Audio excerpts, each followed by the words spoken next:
Thanks for joining me today for episode 84 of Think Big with Michael Zellner. All positive, no politics. My guest today is Chip Eddleman. Chip is a father, husband, singer, and songwriter, and outdoorsman. He is the lead singer of the band duo Mudflap King. Chip is a Memphis firefighter at Memphis Fire Station number 17. You can catch him playing solo and with Mudflap King all around Memphis and the Mid-South at such places as Brindley Grill, Tavern 18, and TJ Mulligan 64. Welcome, Chip. Hey, Mike. Good to see you. Good to see you too. Tell us something interesting about yourself most people don't know. Uh, it's kind of embarrassing. I've got a Wrangler patch tattoo on my butt. Tell I us don't know if about you did that. that, Mike. I We did go know way that. back. I did know that. Tell us about that tattoo. I actually was going to ask you about that today, so let's go ahead and get that out of the way. Well, I should have saved that one then. No, you're good. Yeah, when I was 18, man, I was ready to get a tattoo. So uh, I grew up in like a Bible Belt family church, every Sunday and every Wednesday. So my parents, especially my mom, was totally against tattoos whatsoever. So I had to get one where she wasn't going to see it, you know, Mm-hmm. because 18, she's not spanking my butt too much. Right. So, Where, so yeah, and I understand it's like right around that area to where the Wrangler patch would be on your jeans in that right area. where it used to be, I'm a little older now, so it's probably on the back of my leg. Pretty close. But yeah, right there as a matter of fact, I took a Wrangler patch off of a pair of blue jeans and brought it to Mouse's over on Highway 51 in Millington. That's where I got the first couple tattoos, and I said, "Hey, I want this." What did So they say? I mean, the look probably was like, yeah, okay, you're crazy. Yeah. yeah, that's funny. So yeah, that was it. And I was 18, and So do the that's parents know about it now? yeah. Oh yeah, for sure. Okay. Yeah. So when I was, I don't know, maybe 21 or so, uh, I had back before like Germantown Parkway and stuff was all built up. Me and my cousin were riding four wheelers and stuff, and I had a four wheeler wreck, and so I went to the emergency room because I broke my collarbone, and I think that's probably where she found out. I was so nervous because of the open gown. Right, right. But yeah, no, she's cool now, so it doesn't matter. That's awesome. So, Chip, you grew up in, I believe, in the Millington area. You went to school at Skyview Academy and then went to Millington Central High School. You graduated in 95. What are a few of the best non-music memories of your childhood, in teen years that you remember the most? Well, so Skyview, was a small school in Fraser the that reached. I mean, really everywhere. Like anybody, just about you talk to from Memphis, knew somebody that went to Skyview, and for it to be a small school. And so my mom used to run concessions and everything. And so just growing up, me and my sister played sports, and that era, was really a good time Yes, in it my was. life. And even when I see, I mean, there's chiefs and lieutenants and all kinds of people that are on the fire department that went to Skyview. And so catching up with some of those people are also just awesome. But yeah, anyway, so, playing ball, growing up, that type of thing was great. And then of course, when I get on to high school, I did some rodeoing and, was terrible at it. My gosh. Anyway, but Those yeah, are, those kind of memories are, definitely good ones. I understand that, while you were a teenager, you played at a place in Millington called Casper Creek, and you were known as the quote Casper Creek Cowboy, unquote. Where did that nickname come from? Who have you been talking to? Yeah, I'm about to get your sources, Mike. Uh, exactly. because I was a cowboy then. That kind of is where, I mean, church is where I started the music career, but Casper Creek definitely helped it along. And so yeah, I was the Casper Creek Cow Triple C. That's stupid. I wish I could have seen that. I'm sure there's some videos or pictures floating around. That would be great. Yeah. That's But yeah, before the camera phone time, though. thank God. Yeah. Yeah. but tight Wranglers and old Garth Brooks shirts, you really thought it was something. So, Chip, your firefighting career actually started not too long after high school. You became a volunteer firefighter in Arlington. What led you to doing that? Well, growing up, I say everybody, a lot of people are intrigued by, hey, I want to be a fireman, I want to be a policeman, stuff like that. And I guess growing up I did, but then I kind of lost track of, especially in high school. I had no clue what I wanted to do, but I had some friends that were already out there in Arlington, and they said, man, come on out here, check it out. So I did a few years out there, and I loved it. And so I got out of it for years and years. And so it finally took me back, which I'll touch on that a little bit if you want to. Whenever. Yeah. We'll definitely go through that today. But how long were you a volunteer there? Oh, it was 2 or 3 years, something around there. And it's funny because I had a lot of the guys that I work with now, we were all at Arlington. Of course, they had about ready to retire, and here I am.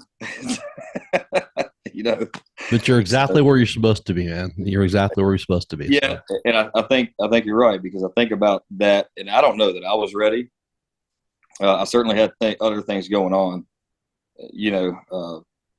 musically and just in life. I wasn't mature enough, right? For sure, right. Not that but yeah, right. Who of us is? I mean, really. Always the kids at heart. Yes.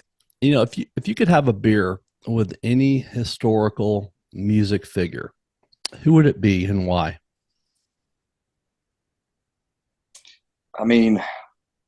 This sounds kind of cliche, but like growing up, Garth Brooks was my hero. I felt like I had every shirt that he ever wore. Back then it was Mo Betta was the brand of the shirt. And to sit down with him and just kind of pick his brain would be great. That's probably my number one. I'm a huge fan of like George Strait and old country as well. My roots are definitely 90s and old outlaw country, but yeah, without going too far back, obviously I would love to sit down and talk to Hank, Yeah. What goes through your mind, man? Right. But as far as, honestly, Garth Brooks would be the pinnacle for me. And with me, it was never a huge, big country music fan, but Garth sort of went a little bit further than country. He was more mainstream country, and he's just such a great entertainer. Well, and at the time, nobody, especially in country, was doing that, and he crossed so many boundaries, and not to compare myself to him whatsoever, but I like different genres of music. Now, my home is country. And his home is country, but like if you listen to him, he's a huge fan of like Billy Joel and Kiss and other rock, bands and musicians. And at the time, nobody was really crossing over, and especially putting on a show like he was doing. It was almost like a rock concert, but it was country. So it was, Yeah, very, very entertaining. So, like I said, for someone who was not a big country music fan, I actually really enjoyed watching him, and and became more of country music because of Garth Brooks. So that's great. Yep. You worked at True Green, and then in 2004, you and your longtime friend Bubba Bryan started Delta Landscaping Company. You were only about 27 years old at the time, and became a business owner. That had to be a pretty exciting time for you guys. Going out on your own.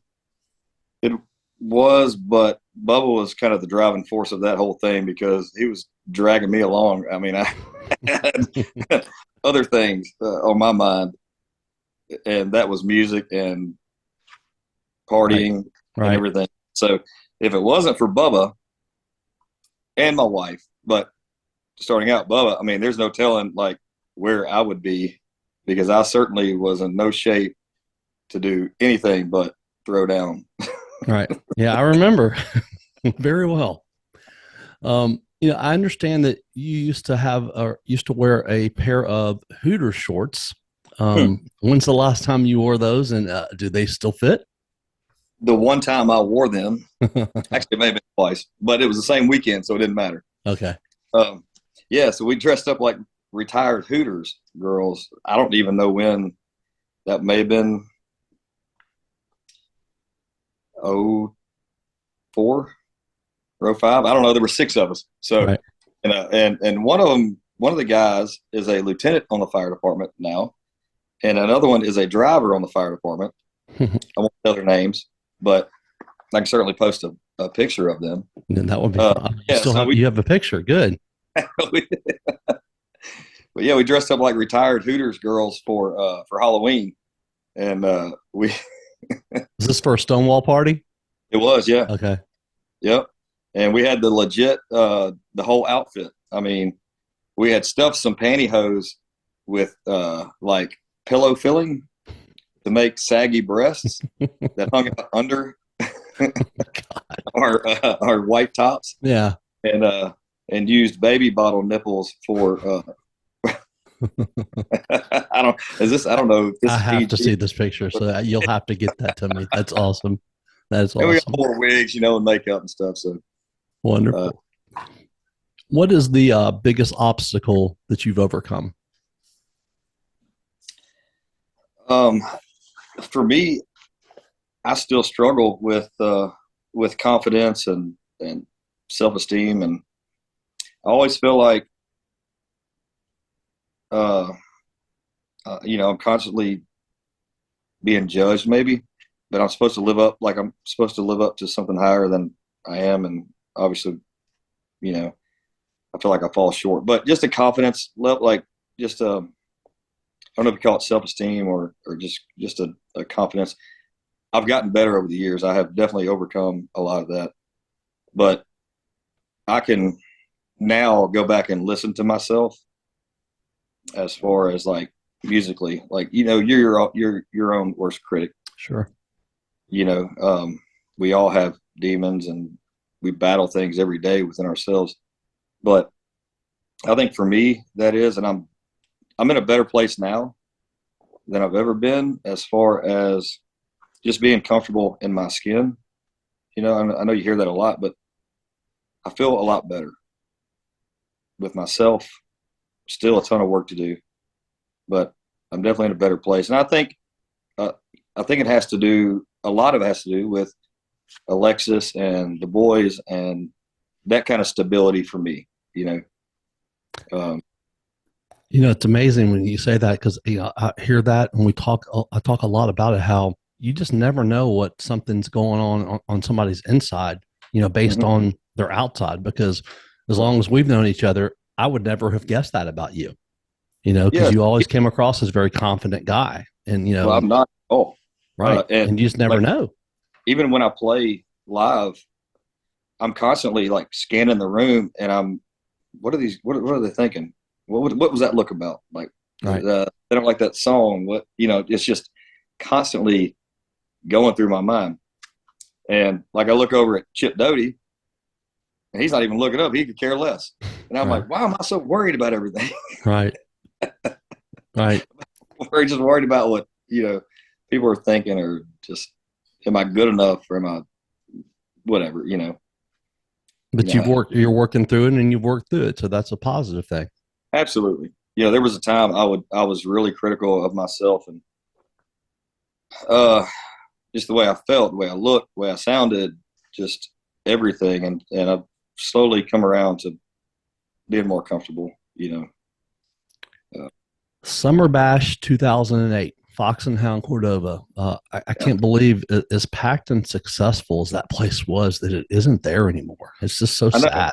I mean, it is. I drive by there every once in a while, and I'm like, man, that was a good time. It really was in the mid 2000s. What year was that? Well, we started going there on, let's see, 2005, 2006, like up through 2010, and that era is when we were there a lot.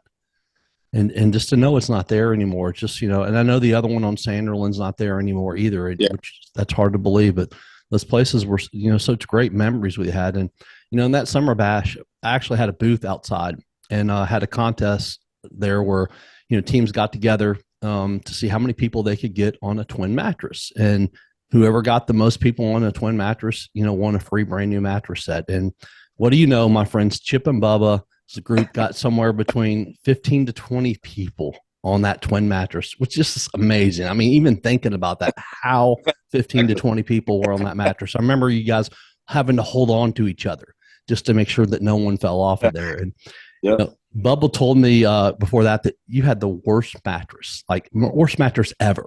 And, well, it depends on I thought it was great. But you got that mattress. He said you got that mattress and it went in your bedroom and you got to sleep on it and do whatever else you did in there too.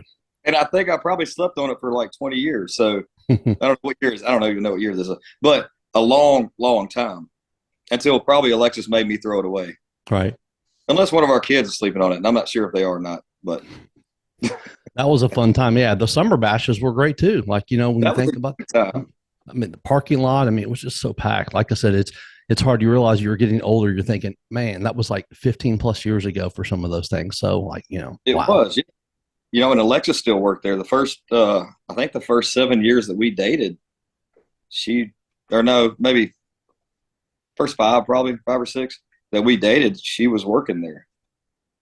And matter of fact, we just looked at some pictures the other day. I don't know where she came up. We were just laying in bed and she was just showing me pictures of us as kind of we started dating. And then she was a real baby. I was not a baby, but acted like one. But she was showing us pictures from, I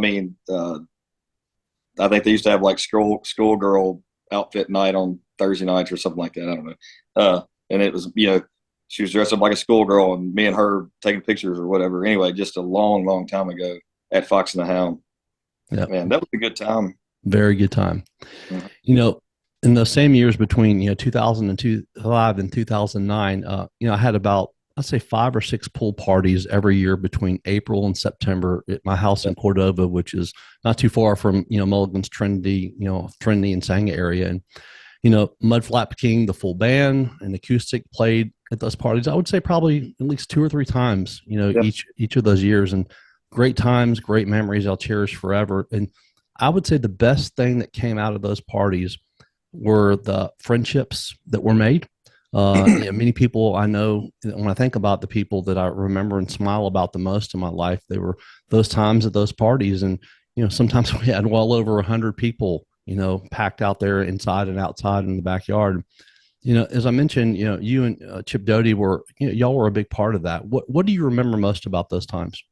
I don't remember a whole lot, Mike. I figured. Thank you. But I do remember one day, and I don't remember if it was at one of the parties or if it was at somewhere else, but we were talking about the parties, and you were such a giving guy. And I felt like a lot of people were taking advantage of you, and I'm like, Mike, you got to stop this, man. These people are, they're here for not necessarily you. They're just here for food and whatever. But you are such a giving guy that pissed me off, So I'm like, look at these people. They don't even care about Mike, And I don't mean to come across. No, absolutely. Yeah. But I was like, Mike's my friend, and like, respect his house, respect him, and enjoy yourself. But, let's not take advantage of Mike, because you did, man. You opened up your house, your pool. I don't know. And I think about that. I've joked about that over the years. I've said, I had my summer friends, my party friends, acquaintances per se. But, it really deep down, it never really bothered me because I knew, look, I didn't have to have those parties. I didn't have to spend the money on those parties and have music and all the different stuff we had. I chose to do it. Yeah. And I knew, the way we promoted them on social media back then, starting off with MySpace, and, flyers and stuff. I knew what I was going to get. So it was okay. But so overall, there were a lot of acquaintances there that, we're just there, for the free beer, free food, free music, whatever, and didn't care about me, fine. Yeah. But the special friendships, the people like you and Alexis and like that were there for the right reasons, and Wes and Bubba and Chip and, all those things. That's what came out of it the most. The other stuff doesn't really even matter. But, I remember that conversation. I think we actually had it sitting down at Fox and Hound. I think you're probably right. Yeah. Yeah. Yeah. When we weren't drunk, so yeah. Yeah. Hey, we better get out before we start drinking. Yeah, exactly. Right. But yeah, but you brought people that were different, because your friendships reached to different areas, different people that didn't necessarily hang out. Right. You know what I mean? It was almost like a working event, because there were people there that I had never seen, or that I had seen out, didn't really know them, just different cliques or whatever. So yeah, you really brought a lot of different people together, which was great.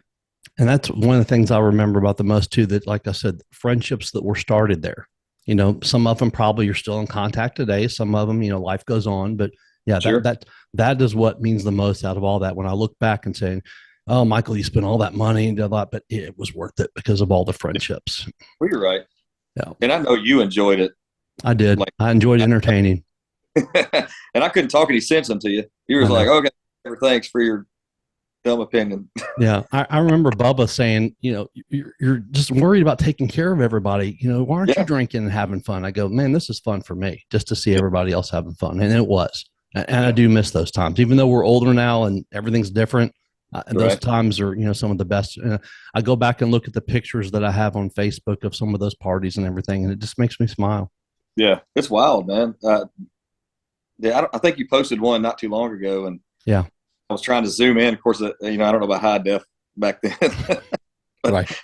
Like trying to zoom in on the blurry faces and pick out who was all there, and it was it was the I posted a picture of the last party I had, which was September of 2009, so like 13 years ago. I know, and it doesn't seem that long ago, but when you think about, hey, I've got an 8-year-old now, right? Exactly. Time flies, man. It does. And speaking of friends, you've had a close friend for a big majority of your life, going all the way back to high school. He's 6'4".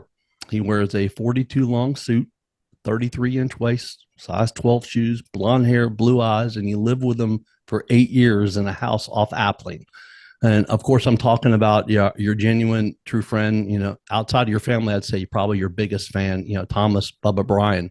Yep. And Bubba said of you, quote, "Chip and I have been brothers from the day we met, even though we argue like sisters.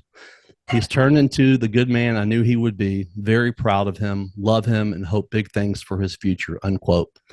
If you would, share with the audience a little bit about the special friendship that you guys have had, now for around 30 years.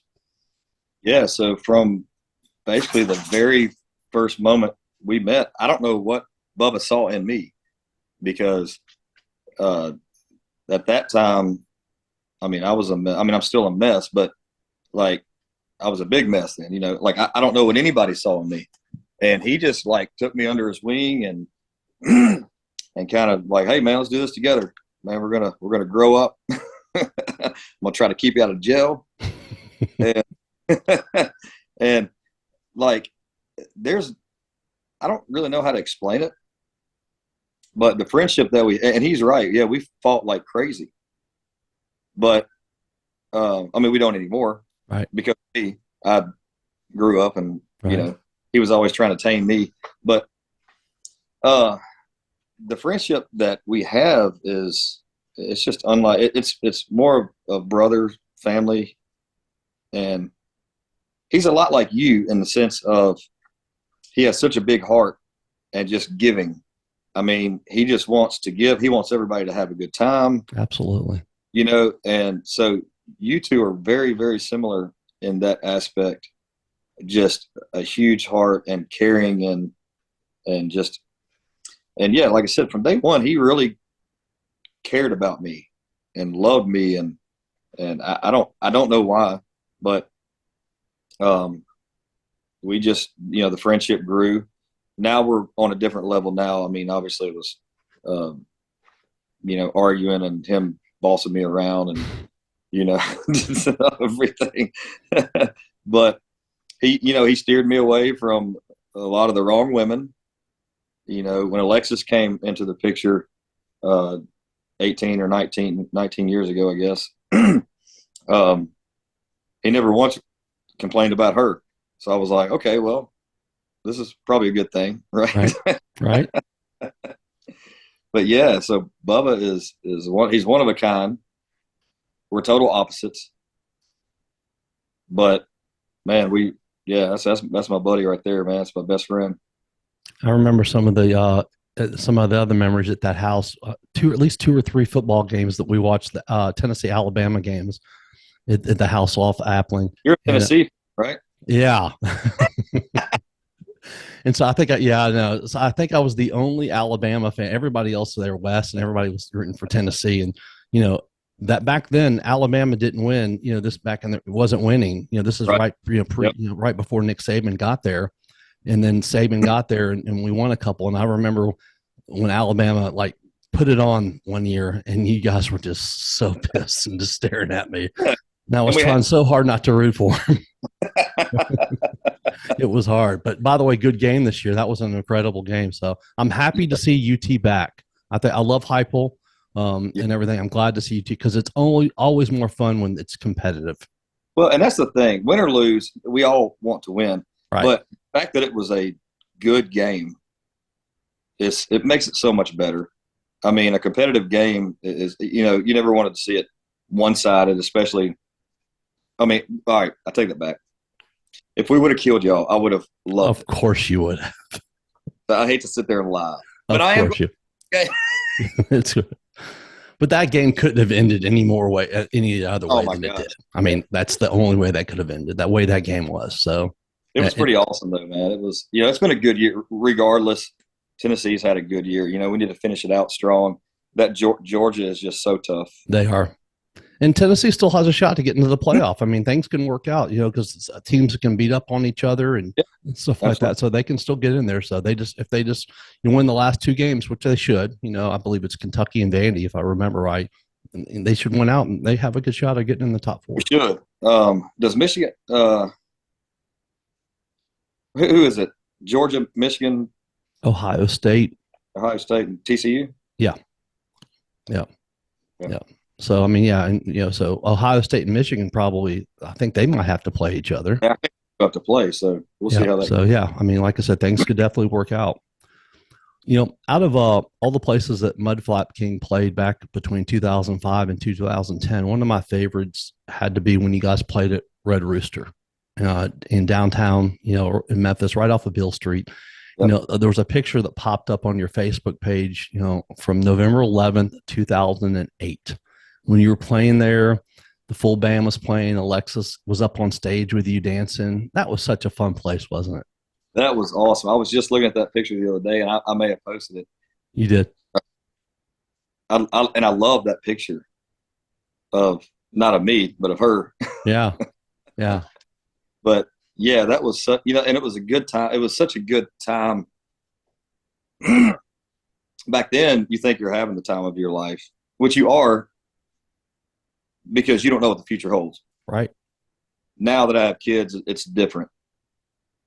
Now we're having the time of our lives now, but then, I mean, that was the pinnacle, just playing and not really a care in the world.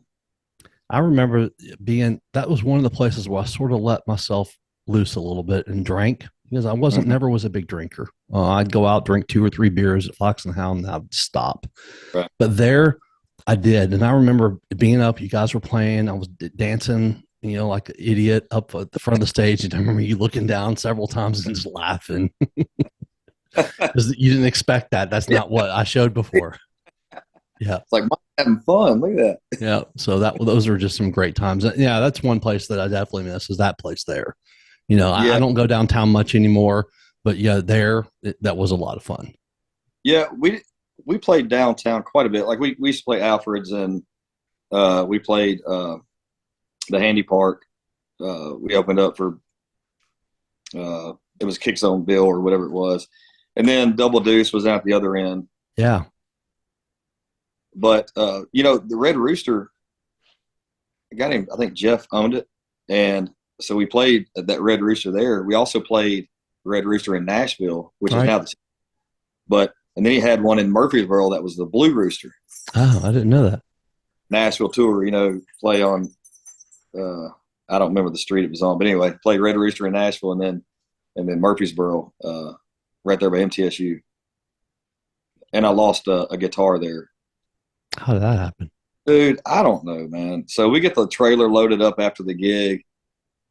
I had brought 3 guitars. Go back to the hotel. Wake up the next morning. I'm like, I've only got 2 guitars. I don't know if I left it by the trailer. I don't know if I left it in the bar. I don't know. It's gone. So Craigslist was big back then. I even called Blue Rooster. I put it on Craigslist. Like, hey, reward for this Fender Jaguar. Nothing. Right. I mean, the guitar a year old. Right.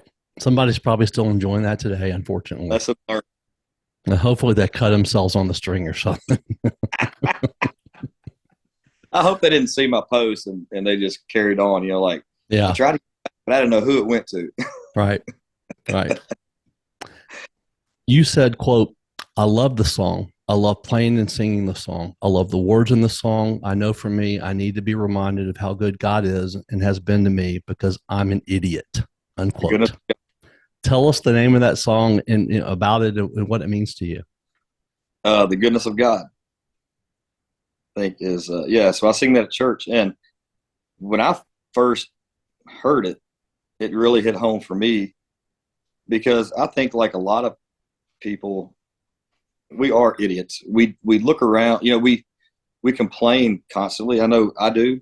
Yeah, me too. Just about what other people have or what's going good for other people instead of stopping and going, I've got a wife that loves me and a wife that is such a great mother to my kids and 2 healthy boys and a house and a vehicle that runs or just whatever, friends.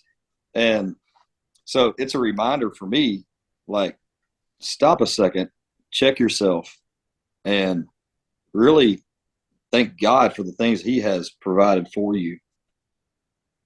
Because I need that reminder because I get so caught up in myself and I just trip over myself. Yep. And I've tried to do better with that because, we just get so caught up in, like I said, trying to keep up with the Joneses or whatever, instead of stopping and going, man, God has been so good to me. Yep. And, it reminds me of a conversation that we had, sometimes I say this a lot. I don't have the memory of an elephant. I have the memory of a herd of an elephants, and it's a blessing and a curse to remember things. Like I remember friends' telephone numbers from 40 years ago being a kid. I mean, it just pops in my head. I don't know why, but that's just the memory I have. And I remember a conversation we had. You and Alexis were on a short break, and I think maybe about a month, and that we were talking and everything. And I remember saying, we were talking, I said, look, the grass isn't greener on the other side, something to that effect. And you really realize at that point in time, to that short break and everything. I remember we were hanging out at my house and a few of us, just guys, were in the hot tub. And I remember her coming over after work and, and everything and showing up, and you guys talked and y'all ended up working it all out. But I was like, it was so good because the grass wasn't greener. And look how great it is now. Yeah. If it weren't for Alexis, really, and Bubba, but Alexis for sure. Like, honestly, I don't know where I would be because she was never overbearing and saying, hey, you need to straighten up. But she was such a good girl that I didn't want to disappoint her. So and don't get me wrong, I still did stupid stuff. Sure. But as far as like stuff that could really get me in trouble. I kind of cleaned my act up for her, and she kind of kept me in check. And especially the longer we were together, her mouth got smarter, so she got the nerve to like really. Right. And now it's off the chain, but I'm just playing. But But yeah, she was like, "Look, you're not going to do this if you want." Just like when we got engaged, I mean, she was like, "I'm not going to stick around forever." Like here, we've been dating 7 years or so, and she's like, "If you're not going to marry me, like let me go. Here's the date. I'm going to leave you. I don't want to, but I'm also not going to sit here and waste my time." And so, I bet that woke you up. yeah, it did, because that was the best girl I had ever met in my life and still is. And I mean, I was like, I'm not going to lose her. Are you kidding me? Right. And let somebody else get that? No. And we built a wonderful life together. Yeah. Beautiful on the inside and outside. And that's, that's rare. It is rare. And we look back at some of these pictures, and I'm like, she was so innocent, and I ruined her. I don't know what. Yeah, you did. I ruined a good girl. But she helped to turn you into a good man. So there you go. Oh, I appreciate that. Yep. It's definitely a work in progress. Yeah. If you could go back and, talk to Chip Eddleman at 18 years old, what would you say to him? I mean, I've got a lot of regrets. I grow up is one of them, because me getting married late in life. Now, granted, I wouldn't have met Alexis if I wouldn't have waited.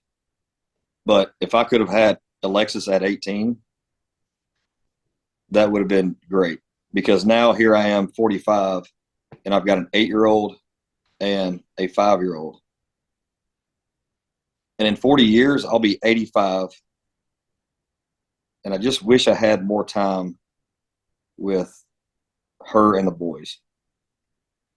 That's my biggest regret, not getting this thing started earlier, because life is short, and I'm halfway there now. Right. And I don't have enough time. I look at the relationship that me and my dad have now. Me at 45 and him at 70 or whatever he is. He's going to be mad at me. I can't remember. But we have the best relationship. We talk every morning on the way home from the fire station. I call him. We've talked already 3 or 4 times today. Awesome. And so besides Bubba, that's another one of my best friends. And if I don't call him by like 6:30, he's texting me, "Hey, man, I'm up. Did you get held over at work? Like what's up?" Because he knows I call every morning when I'm leaving the fire station. But so the regret that I have, that I would go back and tell Chip, man, get it together. You can have a lot of fun with a family. And I'm not saying I would have gotten married at 18. Right. Because you still have to live. But now, knowing what I know now, and having Alexis and having the boys, I wish I had more time with them. A friend of mine broke it down to me. He said, "You realize if we live to be 80, that's only 4,000 weeks of our life. 4,000 weeks." And I'm like, wow, that's exactly what I said. Wow. You think about it like that. That's nothing. Half of that. And like I look at my dad, and he gets to hang out with his grandkids. And I hope I get to, while I'm still able to run around and play with them and stuff. So good thoughts, and stuff. To realize that you're consciously aware of it makes you appreciate it so much more. Yeah, it does. Alexis has to keep me in check, because I spread myself thin.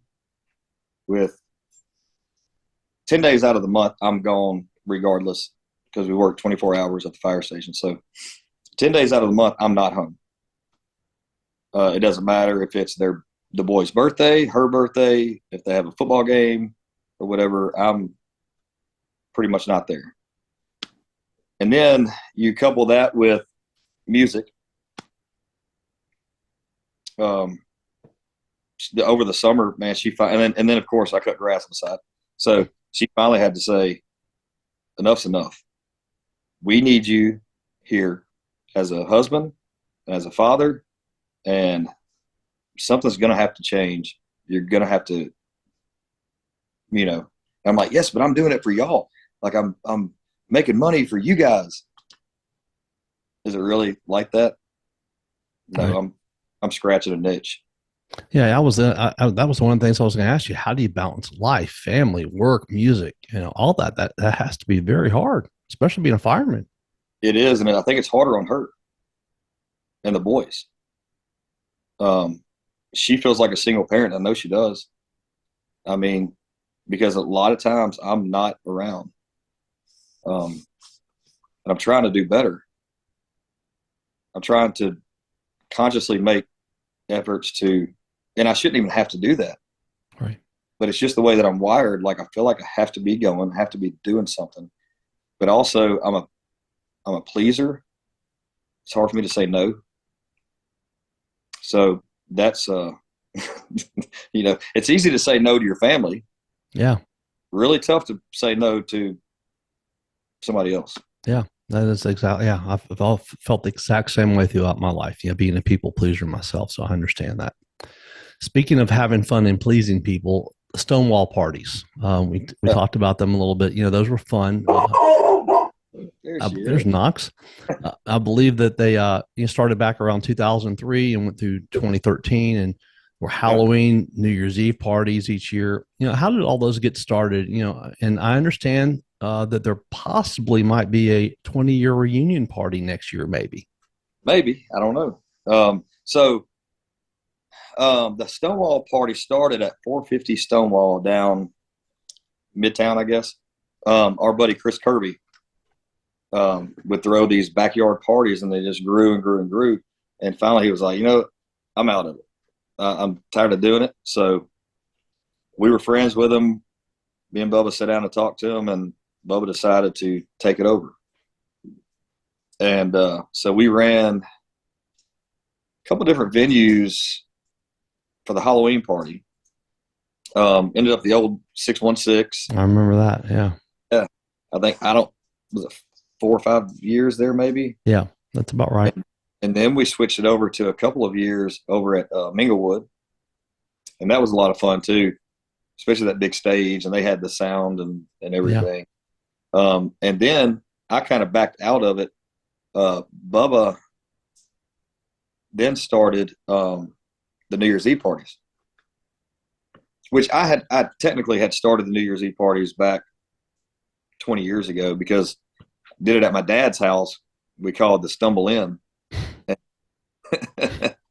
And so we would have 15 people there, and then every year it just kind of grew, and I didn't have the money to keep it going.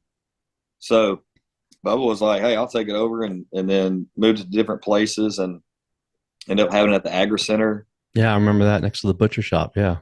And actually at the butcher shop too. And then so I know a couple of years that we would leave the casinos from playing. Yeah.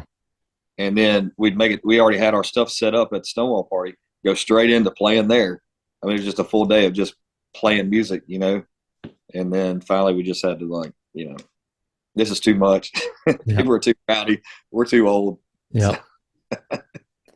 And then for me, settling down and getting married, has a lot to do with it. I just can't be like, hey kids, I'm off of work, but I'm not going to hang out with you on New Year's. So, right.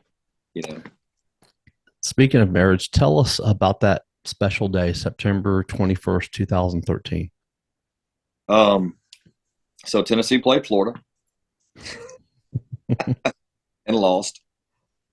But yeah, man, that was, so leading up to getting engaged, we got engaged, and we're engaged for or right at a year, I was so worried about getting engaged. That's what I was scared of. I guess the commitment. And so we were supposed to go to eat at J. Alexander's. Our buddy Ben worked there. And Alexis loves the carrot cake there. So I was going to have him bring out the ring with the carrot cake with a cheesy thing, you know, here's a couple more carrots or whatever, you know. And Ben Johnson? I don't know. I don't know his last name. Okay. Did he work there? There was a guy named Ben Johnson, yeah, that was friends with Patrick Dodd and Jeff and those guys that worked there. So I don't know if it's the same guy I don't or not. think he was a younger guy. Okay, different guy then. And Patrick's old. Yes. But anyway, so well, she screwed that up. She was like, "Hey, let's just go. I don't want to go there now." And I'm like, "Dude, you screwed my whole plan up." So I just took the ring in the bathroom when she was getting ready. I said, "Hey, since you don't want those carrots, will you take these?" And she's like, "What? Are you asking me to marry? Like, what? You didn't get on a knee or anything." But anyway, so after that was done, I was like, it was like a weight lifted off of me. And this is what I was worried about. Right. I was already committed. Like, what are you thinking, man? So anyway, we were engaged a year and we had the most beautiful wedding. It was actually at behind Bubba's mom's house. Yep. I was there. I was very fortunate to be there. That was a great time. Man, we rode up on the pontoon boat. Yeah, that's right. I forgot about that. And the pontoon boat stalled out. It flooded out in the middle of the lake. I didn't know that. We get the phone call. "Hey, guys, we're ready for y'all to come in. We can't get the pontoon boat started." So finally we get it going and beach it to just the good old boys. And we walk up the Dukes of Hazzard. Yep. That pontoon boat is still in the same spot at Bubba's Lake. Wow. So that's been 9 years. That was a fun day. It was fun, man. We kind of set it up ourselves, and it had rained the whole day before, so we were really worried about it being an outdoor wedding, and we had tents on standby just in case. But it ended up absolutely beautiful. How long before you asked her to marry you? I know you said that she gave you a deadline. I mean, how close were you to hitting that deadline? Probably 6 months. I mean, okay, she so was. You were good. I don't want to leave you. All right. But I will. And that's the first time she'd really like laid the law down to me. Now I get it all the time, but back then it never happened. Right. So I listened though, because I knew she was serious, and it had been time. Like I said, I'd never seen any. The first night we met, she gets embarrassed when I tell the story, but I was playing at Buffalo Wild Wings at Wolf Chase, and me and Wes Shaw went to the bathroom, and I looked at Alexis, and of course I didn't know her from Adam. There was something about her. Her eyes I'd never seen anybody like her. And she'll say, "I'm just a normal looking girl," or whatever. But I'm telling you, I had never seen anybody like her. And I went to the bathroom. I'm like, "Wes, do you know them?" "Well, I know that one girl." I'm like, "Freaking introduce me, please." So we go over there, and I think we went to Mulligan's after that, and kind of the rest is kind of history. There's a lot of history in between that. But right. Wes was not shy, and still isn't shy. I mean, that guy talk about the guy with confidence. Yes. I mean, I remember him telling me, he goes, "I know I'm not ugly. I'm not the best looking guy in the world, but that guy, I mean, he always dated super good looking women just because he was so confident he can make them laugh." And that's the thing. I met him at Mulligan 64 in 2005. And I remember sitting at one of those bar tops, and I'd never met the guy. And he comes in and he was like yelling, "Let's go streaking."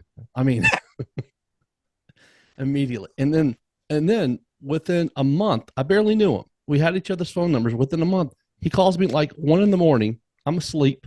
He goes, "Hey man, can I bring this girl over to your house and get in your hot tub?" And he did. and they were loud enough out there where, my door, I had a door from my bedroom that went to the back of the house, back on the patio. And I opened it, went back out there. I said, look, if y'all don't keep it down, I'm going to have to join you. Yeah. So don't keep it down because I want to join you. Exactly. But it was, yeah, he was just like, he wasn't shy. I mean, to ask someone he barely knew to do that, it was like, and then, obviously it turned into a great friendship with all of us. And believe he's a paramedic? I know. What? And but those were, once again, some more fun times to think about. What has writing music and playing music done for your life? And, how did it all begin and what's it done for you? Well, it began, so I started playing guitar when I was 13. I grew up in a very musical family. My mom played piano at church, and I mean, for as long as I can remember, my whole family, my sister sings in the choir, my aunts, grandmother, all of them sing. So I was around music my entire life, literally, from family reunions to our Christmas gatherings. When we get together for our immediate Christmas family event, I break out the guitar. My mom breaks out the piano. She passes out books. All right, page 5 is "Come On, Ring Them Bells" or whatever, And then we do it again at Christmas Eve. And so I was always around music. So my parents bought me a guitar when I was 13. I was playing my dad's, kind of picking up. But when I was 13, I really picked up the guitar. And I taught myself from a Roy Clark book that had the chords and all that. And it just, for me, it just really came natural. And it was something I could kind of dive into and filter just, I guess, what I was thinking or feeling or whatever.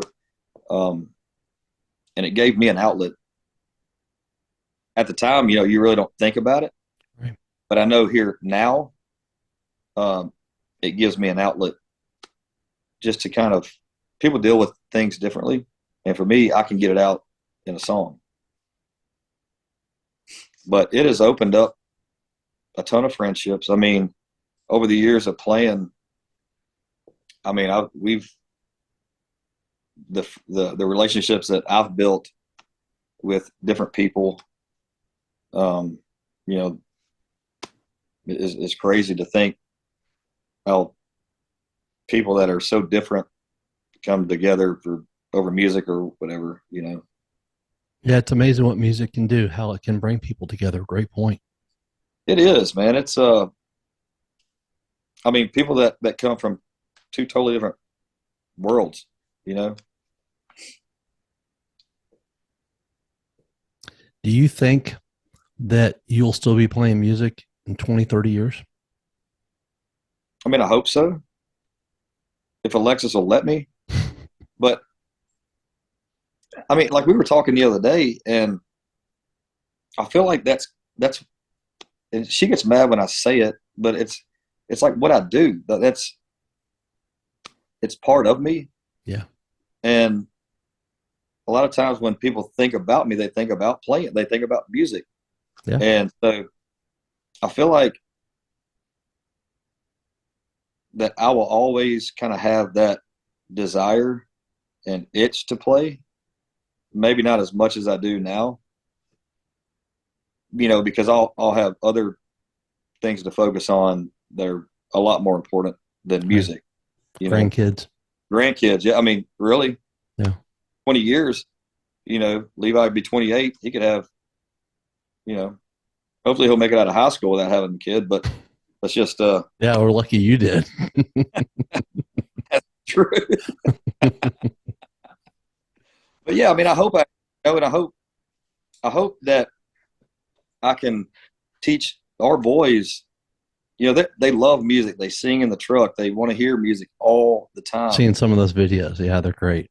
Man, they love it. So I hope that they love music as much as I do and pick up the guitar or something, and I hope it gives them an outlet and relationships that it has given me.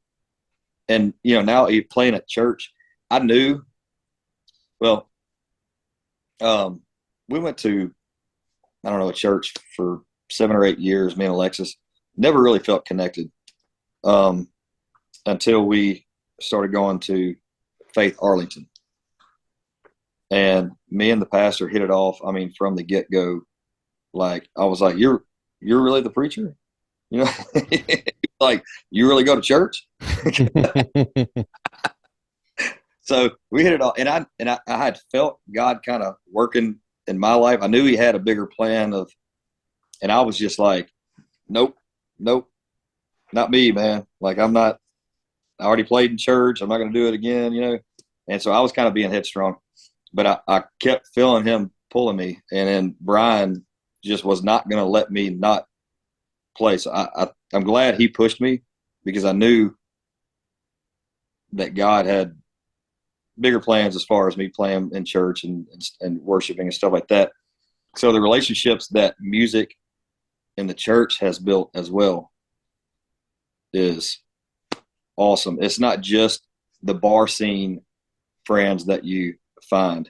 It's right. People after church going, that song touched me. That, man, I needed that song. Or you sound like your country. So your music now has meaning for people on two different levels, from the bar and in church. That's great. Yeah. Yep. Yeah, it's and I mean, I thank God, because I can't do any of this by myself. Right. But I'm just the vessel that things go, through me. He's providing everything. Chip, you became a Memphis firefighter, I believe, about 8 years ago or so. And, you're part of the crew at number 17 on National near Summer Avenue. EMT Caleb Cooper said, quote, "The past 3 years have been a blur, but they've been the best 3 years of my life. I was blessed to be put at 17s right out of fire school, and I can't imagine a better group of guys to work with and learn from. I love all these guys like brothers. We rarely, if ever, said anything nice to each other. And as an outsider listening in, you'd think we hated each other. But they're still the coolest, nicest guys you could ever imagine. They would have done anything to help me when I needed it. We've had too many laughs at each other's expense, usually mine, to count. We've seen some of the wildest things, and we've had a few hard times together. We've worked hard together. We've played a whole lot harder. My time with them will always be remembered and will always be special. I'm off to the 28s for 90 days now, and who knows where after that. There's plenty of other good houses and other crews in the MFD, but I'll always be looking to catch the next train back to the 17s," unquote. Obviously, you guys have such a strong brotherhood and a bond, not only at 17, but, throughout the whole entire MFD. I remember talking to Thomas Malone about this a few years ago when I interviewed him and Mike Williams at my old mattress store, Sleepy Z's. And if you would tell us a little bit about, Firehouse 17 and what being a firefighter here in Memphis means to you. So I started out in Battalion 5, which consists of 17s, 23s, 48s, 51s, and 24s. And in my opinion, and a lot of other people's opinion, I'm partial to Battalion 5, and especially like the 17s and 23s. So if you ask me, I'm saying it's the best place in the city. But there is a lot of history at Fire Station 17 and Truck 8. So I try to tell our guys, I drive the ladder truck, Truck 8. You're asked to be over there. You don't really just come in and go, "Hey, I'm gonna come over here." No, it's an honor to be over there. And that's what I try to tell our guys. Always have company pride. Take care of your equipment, because when we pull up, even if we're not in our regular fire truck, if ours is broken down and we're in a reserve piece of apparatus, a lot of guys go, "Why would I even wash this every morning? It's not ours. It's pink. The red's faded." And I said, because when you show up, they don't say, "Oh, there's reserve truck, whatever." No, they say, "That's Truck 8. Right. and you're associated with that. So, but there is a lot of 17s is just it. It's kind of, for me, it's the pinnacle of the Memphis Fire Department. A lot of people may disagree, but I think it's if you're at 17s, you're getting everything you want. And that's as far as fires, shootings, whatever you want, you can get there. And you're going to be busy. But a lot of times busy houses keep the good guys. Yep. You know, but yeah, the brotherhood, you know, and that's another thing that has provided so many relationships with me. And now a lot of the guys from the fire department, like, hey man, when are you playing? And there'll be 15 or 20 guys show up that are firemen. That's great. You're talking about a rowdy bunch. Yeah. You know, like it's, if it can be broken, they're going to break it. If they're anything like you and Wes, I see that. But fun group of guys, you know, but there is a brotherhood, man. And I've got some best friends now because of the fire department. And you go to battle, man. That's what you do. Yeah.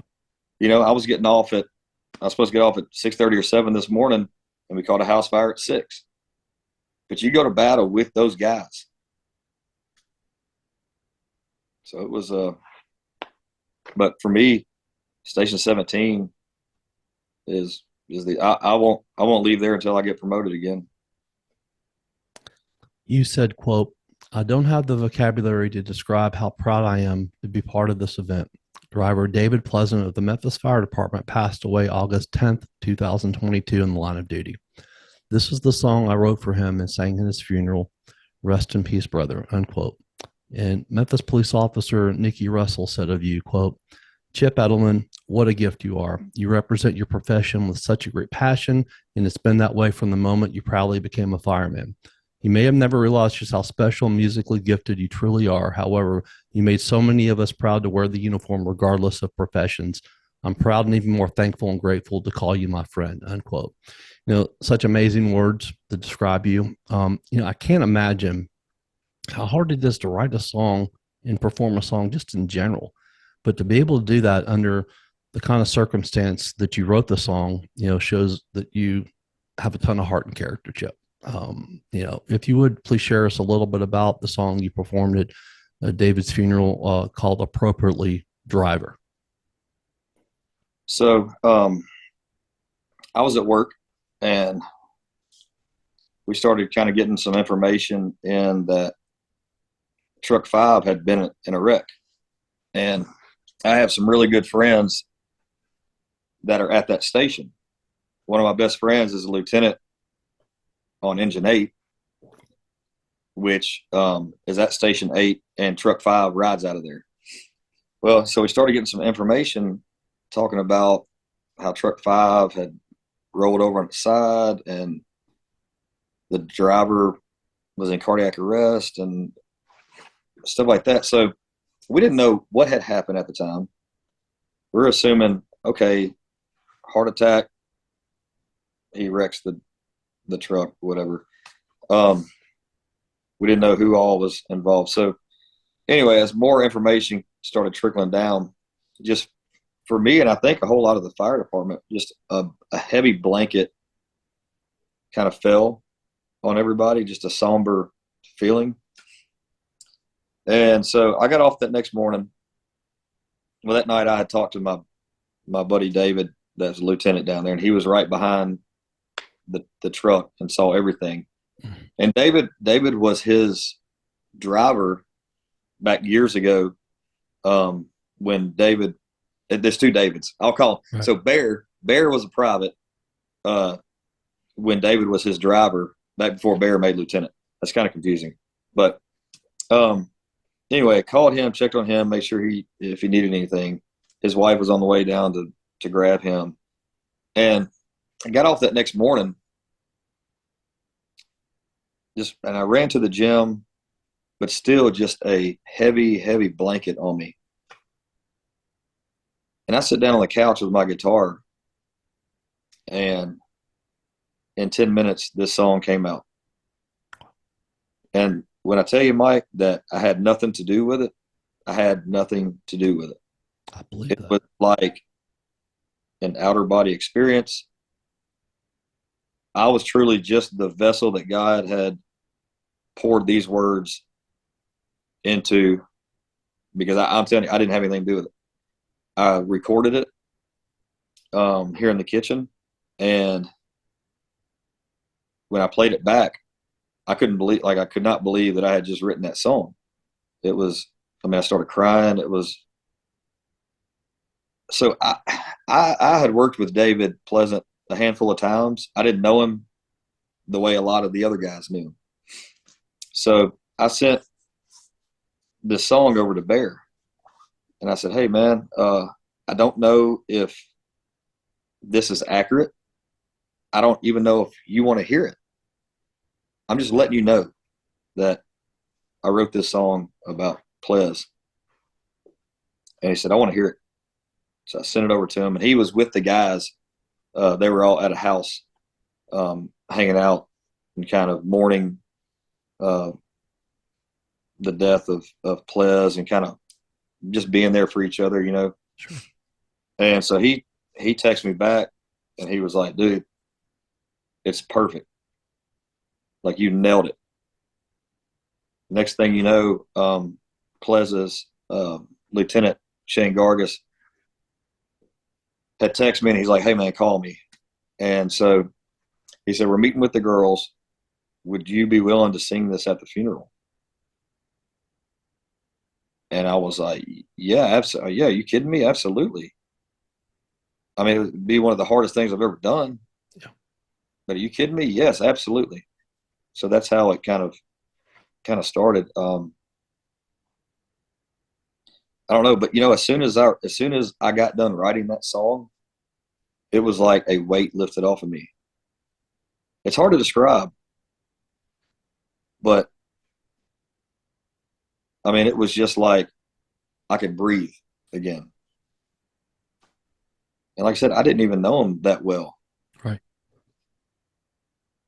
But man, I thank God for putting those words in me.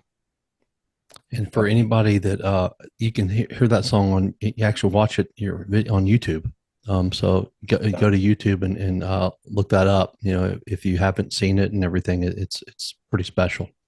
But I will be releasing it. So I've been in the studio, and that's actually one of the first songs that's going to be released. So, matter of fact, I go in Friday, with the bass player to wrap up that, and then final acoustic guitar, and then final vocals, and then it's going to be sent out to master. So that'll be on all the platforms to listen to, and I can't wait. We got the keyboard tracks back, and it just nailed it. Yeah, that's what I was going to ask you about. Is that I'd heard that you were in the studio, so I'm glad that you brought that up. And I know that you've also been part of a big part of the Southern Grind Sessions singer songwriter showcase that takes place at historic Lafayette's Music Room in Overton Square. That, you know, our mutual friend Bubba puts together. It features, you know, so many great musicians. I mean, I know you performed back in July one of your original songs called Daisy. You know, tell us a little bit about that song, and you know, and what that means to you. Yeah, so me and Chip Doty wrote that song probably 15 years ago now, but that's actually that'll be my third release out of the four that I'm doing right now. So, well, it'll be third or fourth. But yeah, so I'm not gonna lie to you, I don't remember really what it's about. Probably drunk. I mean, I'm sure, yes. So a lot of I'm sure it was about Alexis, probably. But you know, something that we were going through, but I really don't know. And the weird thing about the song Daisy, it says Daisy one time in the song. Like, it doesn't even make any sense. But anyway, me and Chip Doty wrote that song back years and years ago. But speaking of Doty, tell us about your, you know, partnership and special friendship that you guys have had over so many years too. Yeah, so it's kind of weird how we met, and it's kind of weird that we hadn't met prior. So we've been playing together for almost 20 years now. Yeah. And I was playing at the old Eagles Nest with a guy named Joe Brim, and Joe's aunt worked with Chip, and she was always like, "Hey, you need to come check out Joe and this other guy that play together." And man, Chip set in a song with us. I think it was Margaritaville or something like that. And from that time on, me and Chip just hit it off. Ended up having some mutual friends, and man, just grew to be family. His family was mine, mine was his. I mean, it was just, we'd go to the lake, we would wakeboard, we would fish, we would hunt. Man, over that 20-year span, me and him and his brother, and we just became really, really good friends. Chip Doty plays at church with us too. So, Nice. I mean, it's just, we were over there Saturday night, just hanging out. He's got 2 kids as well, and they were tearing the house up. So all 4 of them. Y'all balance each other out to me. I mean, he's obviously quite more quiet than you are. Yes, he is. He's more reserved. Yes. That was a better word. Yeah. Reserved. I wish I was like him sometimes. We'd keep him out of trouble. Yeah. Yeah. I just remember him always just when you did something goofy, him just sort of shaking his head and just laughing like, okay. Yeah. Chip E is the idiot. Yeah. Yeah. Right. I was told that you've had a few original songs that actually went well over in Europe. How did that happen? I wouldn't say went well. Okay. I'm being nice. I didn't see any money from it, if that's what you're asking. Right. Yeah. So when I was 17, somewhere around there, I was on an independent label, and some of the recordings I recorded under Chip Eddie because they shortened my last name.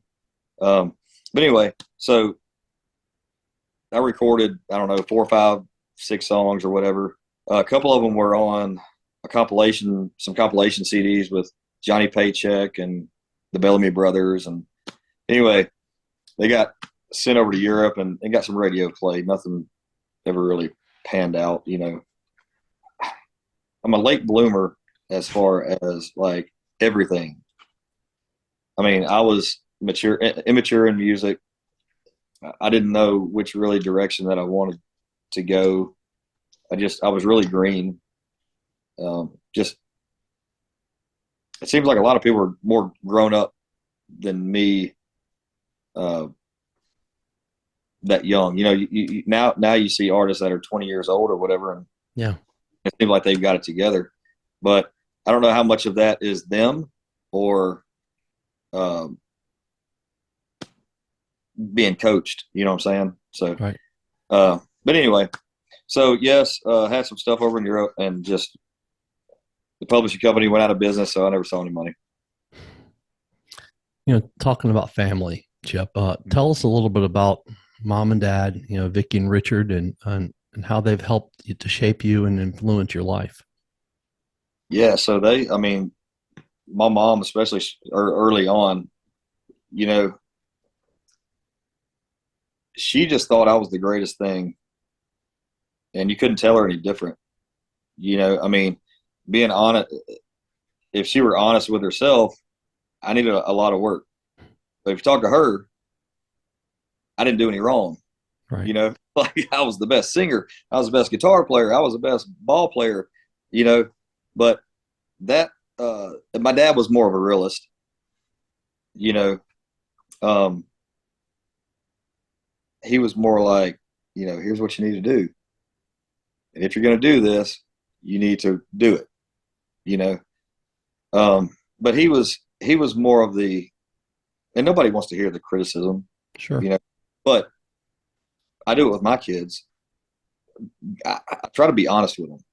I don't try to beat them down, but not everybody does get a trophy. So, and that's what, I could have used a lot of that butt kicking back early on, like tough love. Hey, you're not as good as you think. Right. Or here's what you need to work on. You shouldn't even be in Nashville right now. You don't even know where you want to go. Like you don't even, you know what I mean? Yeah. So, but they love me, and that's, unconditionally. Um, no matter what I do, they were always by my side. And that's what it's all about with parents. And I was very blessed the same way. I screwed up so many times, still do, and Oh had yeah. unconditional love from my parents. They were married 48 years before my father passed away, 9 years ago. And it's thinking about, my dad was a realist too. And he used to always tell me, you're just way too trusting of people. He goes, it's good to have a big heart, but you're just too trusting and everything. But he was a realist and everything. And it's made me realize over the years as I've gotten older, yeah, dad was right. Yep. He's got to be realistic and everything, and realize not everybody is out for the better and good of you. That's a fact. Yes. And it was kind of, going back to those parties and stuff, you Yeah. let all people in your house. Yeah. I remember people stealing we had ribs. I had that refrigerator in the garage, the extra one, and we had ribs in there, and someone came and stole like several racks of them. I had to put a lock on the fridge. Crazy. So Your dad was right. Yeah, my dad was right. Absolutely. And I know he's around me and listening now because I feel his presence every day. That's awesome, man. Yeah. Yeah. Dig up, what was it? Did you have some old liquors or something? Yes. Yeah. You saw that years. I posted the picture of all that alcohol and everything. Yeah. Was though, but yeah. Yeah. Tons and tons of alcohol that they had in a little bar and everything at my parents in the den. Yeah. And I still have it and everything. I was like, some of that stuff, like I have a bottle of Crown from the early 60s that the seal is still not broken on. You're kidding. Yeah, I know. Like 60 years old. I wonder what that'd be worth. I know. Yeah, I haven't looked it up. Yeah, because the seal is still broken on it. So yeah, you're right. I should look that up and see if it's worth something. Still, man, don't worry about it. Yeah, no. I bet I wonder how it would taste now. Hey, Rocky would do it. Yeah, you're right. Rocky would do it. I got to hear about that beautiful and obviously obnoxious spoiled chocolate lab of yours, Knox, obviously appropriately named. Knox just celebrated her 9th birthday, October 9th. Where's she at? Come here. Uh-oh. Come here. There she is. There she is. There we go. There Knox. She is. Yeah, so she's we got her right. You can get down now. Oh, little kiss for dad. I think we got her in December. She was 4 weeks old, and Alexis, I think we had just found out she was pregnant or something, and we looked back at those pictures when Knox was just a puppy and Levi was just a little embryo or whatever you call it. Right. So she didn't know Alexis without being pregnant at first, She's such a good dog, though. And she loves those boys. She sleeps on the couch with them or nice, whatever, Levi doesn't like it because she'll sleep at his feet, mm-hmm. and he has to curl up because she just does not care. Right. But that tail gets everything. Yep. I mean, if you've got a cup on the table, it's getting swept off by that tail. But you wouldn't have it any other way, man. No, man, are you kidding me? Yeah. Yeah, the unconditional love. I talk about it all the time because obviously, I'm a dog lover. That they give us is just unbelievable. It's so great. It doesn't matter. It doesn't matter, when it is or whatever. Like when I come home from being gone, the whole house is like, especially on the weekends, the whole house is asleep. Knox, she's beating down the door to get me. Nobody else could even care less if I'm home. Right. But she is she's running out to meet me at the door. And yeah. Dogs are special in that way. You could leave the house for 10, 15 minutes. And then when you come home, they're so excited. I mean, just a short period of time. And we're not like that. No, not at all. We're like, oh, you're back. Be gone longer. Right, exactly. Oh, man. Quote, happy birthday to the best sister ever made. Thank you for loving me. Alexis Eddleman and the boys like crazy. Also, thank you for being there for us, especially when I'm at work. I hope you have a great day. I love you, unquote. You're talking about Crystal, yep, who just had a big birthday herself. We won't mention which big one it is. Yeah. Tell us a little bit more about her. Yeah, so that's my bigger sister, older sister. She just lived, her and Jeff just live right here in the Cove, maybe 7 houses down from us, and they come down here all the time, and we hang out. Growing up, I mean, we were close, but not like close. She went off to college over in Arkansas, and then ended up going to Freed Hardeman, and we were just in 2 different places. You know, I've talked a lot about me growing up, and she had kids a lot younger than me at her age, a lot younger. So she's got a 21-year-old and a 19-year-old. And here I am with an 8 and a 5. So you can see the difference. But she was always more mature, had her head on right. She's got like 3 or 4 degrees. Wow. Teacher. She was a respiratory therapist. Me, I went to EMT school. I mean, like there's no comparison, you know, but she helps Alexis so much and the boys, whether it's, you know, when I'm at work or whatever, getting the boys to practice or just making sure, you know, they're getting off the bus and just, she helps us out so much with, she helps Alexis out a lot. Right. Hey, I've talked about her being a single parent. So, and dude, she just I mean, they'll go in the cove and play around with Crystal, like just play soccer or play whatever. It doesn't matter. And so she just loves all of us so much. And I appreciate it so much. It's amazing the time. I mean, we grew up in a time where we go out in the cove when we play by ourselves. Now, you got to have an adult. Yeah. Everywhere. Yeah. Just about. Yeah. I mean, we're pretty safe right here, but you never know. You know, you see a car drive by and you're like, who is that? Right.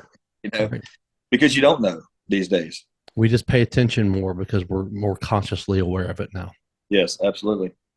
And we, you know, and especially working in Memphis, you know, I mean, it's constantly, I feel like Alexis is sometimes, especially when it comes in like the Christmas season or something when she's doing a lot of shopping. I don't like her to go certain places and at certain times. I don't feel like, and she would definitely disagree with me. And I think it's just me being a husband and caring about her. But she's like, I'm always looking, you know, I'm always looking. I'm like, you don't even have mace. So what are you going to do just looking? Well, when I'm with the boys, you know, I'm hurrying them up. And I'm like, that doesn't matter. Just remove yourself out of these situations or I'll go with you. And she's like, there's no way I'm taking you shopping, period. So, you know, one of the things I tell, like my mom has on her keychain is a whistle, and it's a loud whistle. And I said, you know, that is one thing, you know, some people might not have mace, but I think that, I mean, maybe every person, but definitely every female, you know, have a whistle on your keychain. If you're holding it, you're walking somewhere. If someone's coming near you, even if you're not 100% sure, I mean, blow it. Create the attention. Absolutely. That's actually a good idea, Mike. Yeah. So that's what I would suggest is that, you know, I mean, you can buy them. Obviously, you can go online and find them and everything. I don't know where else you could find them in a store, but you go online and get a whistle and put it on your keychain. And that's just a good thing to have. Like you can even, I mean, they make tons of different kinds of whistles. I had one for knocks. That's a real high pitch. Right. Like, you know, to train a dog. And that thing will cut your ears. So just, anything like that. I need to dig that up and have her put it on her key ring. Yeah, that's a good idea. It's easier to ask forgiveness from that person you just embarrassed. Than Absolutely. Absolutely. Hey, my bad. You look sketchy. Speaking of your gorgeous wife, Alexis, you know, I talked about how I met her, you know, she was such a young age and, you know, because, you know, Jeff, Brandon managed my bar at the library and, you know, him and his wife, Alicia, such great people who obviously Alicia and Alexis being sisters. She said to you, quote, "Happy Father's Day. Chip Eddleman, you mean the world to the boys and I. There's so many things for us to be thankful for. And at the top of that list is you. Your hard work, dedication, and love for your family is so inspiring. Thank you for always encouraging our boys to always strive to better, follow their dreams, and love Jesus. You are one of a kind, and so I'm so glad you are mine. Love you." Sounds like Alexis might have the start of a song there with that last line. You're one of a kind, and I'm glad you're mine. Yeah. You said to her on your 9th anniversary this past September 21st, "Happy anniversary to the most beautiful woman in the world. Thank you for sticking with me all these years. I know it's not easy and I'd be lost without you. I love you so much, unquote. You talked about how you guys met. What has she brought to your life? Besides like happiness, I mean, she's brought love like I never knew. Stability. And I tell people all the time, I love coming home to her. I love coming, like, I would be lost if I had to come home to an empty house. Yeah. I love being married. I love having somebody at home. And I mean, there's so much joy and happiness, and marriage is tough. Life in general is tough, but we have found a way to work through those things. And the old me would throw in the towel and be like, this is not even worth it. But she has given me something to fight for, and that's us, and the boys, and just overall happiness. I honestly, Mike, I don't know what I would do without her. So true love, man. I love her to death. Yeah, I know you do. It's so awesome. It really is. Levi and Laken, your kiddos. You said, quote, Arlington's 8 under is headed to the championship. I couldn't be more proud of Levi and the entire team. They have worked so hard all season to get there. Help me wish Levi and the 8 under team best of luck as they play Bartlett next Saturday at 9 a.m. at Tipton. Let's go, unquote. Back on October 20th, 2017, you said, quote, my heart is full. Laken made his debut this morning at 7:06 a.m., 6 pounds, 15 ounces, 20 inches long, unquote. Tell us about these two handsome boys. Oh, gosh. Wild. All boy. I mean, dude, wild as bucks. I love them so much. I never knew. I love their mama. But when it comes to those boys, better not say anything bad about them. You better not. Right. They've been such a joy. Back, I don't know, years ago, the preacher at Brother Danny over at Faith Bartlett had said, the days are long, but the years are fast, or the years are short. And you don't realize that until you have kids. And you look up, and now we've got an 8-year-old and a 5-year-old. Next thing you know, they're going to be 16 and driving. And but they have brought so much joy as well. The bus is here. Knox. But, I mean, it's hard to describe the joy and the love that they bring and the love that they show me. Like, being their dad is so awesome. Laken will be like, Dad, I miss you. Oh, Dad, I love you. And when I leave, I'm actually working on a song. But when I leave, I kiss everybody bye and tell them I love them. And those are unheard I love yous. They'll never know that I do it. But I would hate to think something would ever happen to me or the boys or their mom without me saying, I love you, and kissing them bye. I used to say all the time, I was as I know, a big advocate for the police and fire and everybody, the benefits and pensions and stuff. And I was very vocal about that because I just felt it was just horrible. It was just wrong. When people would ask me, do you have friends and family in the fire department and police? I said, I have friends, but no family, but it's just what was going on was wrong. So I was vocal, and I was able to display that voice. I used to say all the time, policemen or policewomen leave their house every day and the family doesn't know if they're coming home, but it's the same for the firemen too. Yeah. It is true, and we take it for granted because we have a lot of fun and we love what we do. Yeah. But you don't think really about it. And you know, David Pleasant's accident kind of put things in perspective too. He was on the way to a fire, so it wasn't like a building collapsed on him or he fell through a roof or anything like that. He had the green light, responding to a house fire when somebody ran the red light and hit him. Now that could happen to anybody, Sure. but it's those hazards too, you know, or wires across the street, electrocution. I mean, we deal with everything under the sun, and I wouldn't change it because I absolutely love what I do. But there are absolutely risks involved. And for the police officers, I mean, I think they have it rougher than we do, especially with just, it seems like nobody has any remorse or nobody cares. Nobody respects police officers or authority. And, you know, we're kind of cut out of the same cloth. I mean, we are together. Right. We respond together. You know, we have to wait on them to secure scenes on certain situations. And so we have a very thick bond with the police department. I could tell when I was, to mention talking to Mike Williams and Thomas Malone a few years ago about that. I could just tell the camaraderie and everything. You know, you hear sometimes, oh, they don't get along well. No, for the most part, they do. Now we pick it too. Like, Sure. oh, you didn't score high enough on the test. That's why you're a police officer. Right, right. But at the end of the day, there's much respect, you know, between. Absolutely.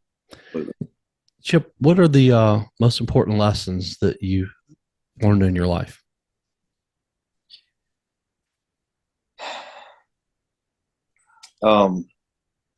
Patience, which I'm still learning.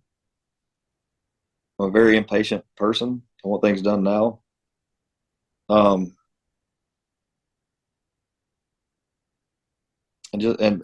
being respectful, things like that, you know. I don't know if those are necessarily lessons, but I think those are good qualities or lessons you can pass down. You know, don't judge. And you hear it all the time. Don't judge the horse by its colors or book by its cover or whatever. There's a lot of great people that get written off. Yep. Because nobody gives them a chance. And so just things like that. How can people find Mudflap King on social media to follow you guys and see when you guys are playing around Memphis? They can go to my Facebook page or Instagram. Instagram is _Mudflap. I think that's right. Yeah. The Mudflap King, or look up Chip Eddleman. These new songs will probably be under a different last name. So they'll be looking for Chip Knox, more than likely. Oh, God. That's fair. I like that, though. That's good. That goes good together.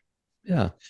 I was laying on the floor with the dog, and I've been trying to kind of rebrand because I'm doing more of a solo thing. Sure. Still Mudflap King, but more of a solo. And Eddleman just doesn't go with anything, right? So I've been trying just the last name, Chip, just kicking out some stuff. So I was laying on the floor with the dog, and I said, Alexis, what about Chip Knox? She goes, well, that's better than all the rest of the crap you come up with. That has a good flow, though. It really does. It has a good flow.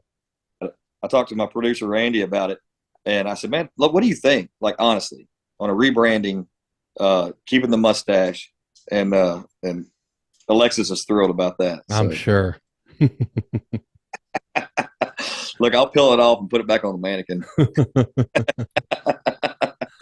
We said off air, and I'll say it on air. You look like a 70s porno star. As a compliment, or what is that? Both. Well, look, you look awesome, man.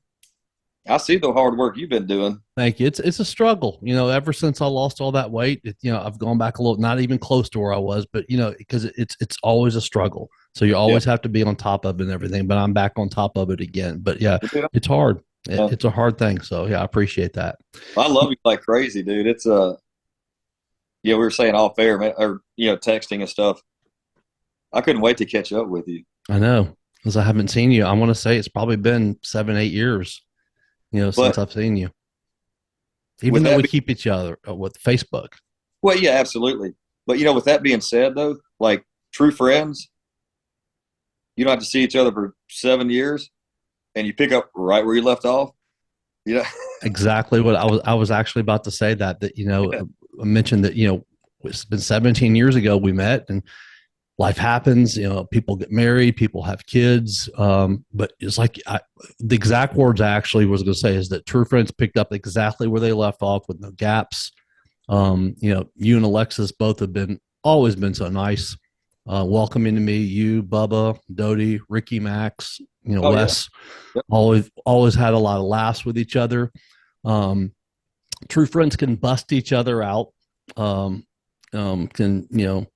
say things that maybe other people might get offended by it, but they don't get offended, and they never take it personally if they're really a true friend. And that's always been the case here. So I have to say one line that we used to always joke around with each other, obviously from the movie Wedding Crashers. You motorboating son of a bitch, you old sailor, you. You said that to me the other day, man. Yeah. And I didn't reply. Yeah. I was like, crap, why didn't I say? Still, every time I watch that movie and see that, I always think of you. So it's such a fun time. This is going to air next week during Thanksgiving. Do you have any upcoming shows that you'd like to tell us about? I believe that Bubba said there's another showcase coming up at Lafayette's December 6th with you. Rowdy Franks, I believe, he understand is only just like 21. It could be the next Chris Stapleton, Chris Johnson from The Voice, and maybe some other performers. Anything else going on? Hopefully Scott Sudbury. I'm not positive if he's on or not. A guy named Bryce Long, which wrote Heartache on the Dance Floor. John Party. He's had a bunch of other hits recorded. So it's going to be exciting. I believe, without looking at my phone, next Monday, I think, I play at Tavern 018 there in Cordova. I think I'm playing Saturday somewhere this Saturday, but that may be more like a private thing. And I said Tavern 18. I haven't been there, so that just shows you I didn't know it was Tavern 018. It's all right. It's because of the Cordova thing. Oh, okay. That makes sense now. Yeah. I love that place. I've never been in there. I haven't been in there before. It's cool. It's I think they have spaghetti and burger night as Monday night, and it usually packs out. And so we're gonna hear some terrible country music. Come listen. But yeah, I've got some other stuff coming up in December as well. That week of the 6th, I believe is the Lafayette's thing. Right. Playing Lafayette's, and I think the 8th of December will be 3-piece band at Mulligan 64. And I can't remember. I haven't been out there in years. Yeah. Is it still the same? Still the same. It's younger. Yeah. Right. Yeah, it's still the same. Yep. Well, dude, this is it's been such a great time catching up with you today and going back, from how everything got started and coming full circle forward, and such great times. And I actually am going to come out and listen to some music because I miss live music. Yeah, I've really enjoyed it. That's the one thing I liked about my bar. I hated the bar business. I love the music. Yeah, you should tell about the Fuel when you had Fuel there, right? Yeah, and February of '98, right when their big song "Shimmer" came out, which was #1 modern rock song of '98. Yeah, I had them at the bar, so that was cool. And we had Edwin McCain, so fun times. So, dude, thanks so much for coming on today, Chip. I appreciate it. Thanks for having me. I love catching up with you. Me too, and I'll see you soon. Absolutely. Thank you, buddy. One thing I definitely want to do at some point down the road is have you and Dodie on together for sure. Oh, let's do it. Yeah, it'll be fun. All right. Thanks again, man. What? We have a bunch of stories. Oh, yes. Yeah. That'll be great. Thanks, man.